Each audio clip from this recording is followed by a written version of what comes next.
po si Juliet Kalimutan, Lindo, 33 years old. My routine is 5:30 in the morning. Gising na ako, nagluluto ng breakfast, tapos sa tanghalian, nagluluto din ako para kay lolo, kay lula at sa bata. Yun ang gawain ko. Tapos, namamalingke, naghatid sundo ng bata, tapos, naglilinis ng buong bahay. Everyday routine ko. Yun ang ginagawa. Hindi madali. Hindi madali yung simula ko nung bago ko napunta dito sa Hong Kong. Kasi nga, kahirapan. At saka yung financial status namin sa Pinas, yun ang nagtulak sa akin para makapag-abroad ako. Sa Mindanao, napakahirap ng buhay namin. Kasi ako yung panganay sa isang dosenang magkakapatid. Isang dosena kami, ako yung panganay. Tapos breadwinner ako sa pamilya. Tapos nag-asawa pa ako ng maaga. May dalawa na akong anak, dalaga at binata na nasa grade 8 na sila ngayon. Kaya hindi talaga siya madali. Kaya kahit masakit sa akin na malayo sa mga anak ko, kinaya ko.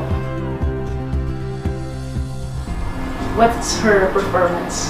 Yeah, very good, and exceeds our expectation. And she's smart, and she can schedule her tasks and complete the tasks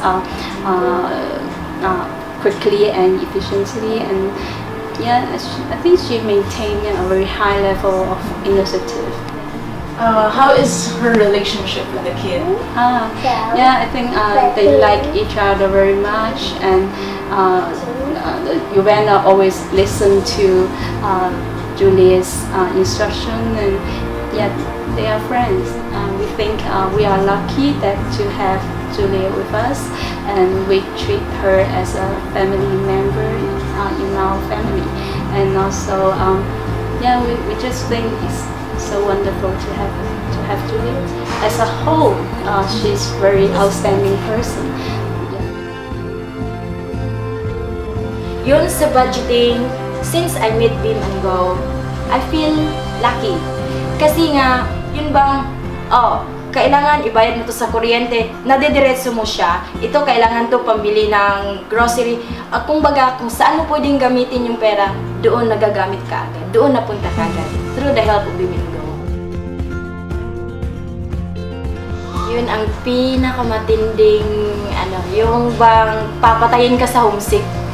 Yun ang pinakaano sa akin kasi isa sa yung bang may anak kang iniwan sa Pilipinas, tapos ilang taon pa sila nung iniwan ko. 4 years old si panganay, tapos 3 years old si bunso.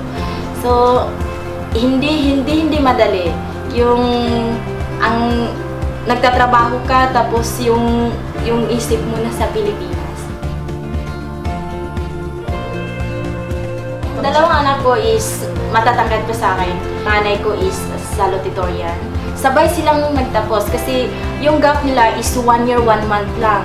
Yun, mag-classmate sila nung elementary. So, nag-graduate sila with honors. So, proud mama pa rin kahit malayo. Tumatawag ka sa kanila, "Mama, I love you, I miss you, ingat ka palagi." Yung hindi lang sa panahon na mag-remit ka, maririnig mo yun. Yung every now and then, natatawagan mo, before matatapos yung usapan, yung may "I love you, I miss you, mama." So, okay na rin. Parang nakapag-ano na rin ng stress at saka thank you, Bim and Go. It's been a great opportunity na magiging kaparty niyo ako sa salo-salo niyo. The whole day, thank you for lahat ng ginawa natin today. I'm so happy. Salamat!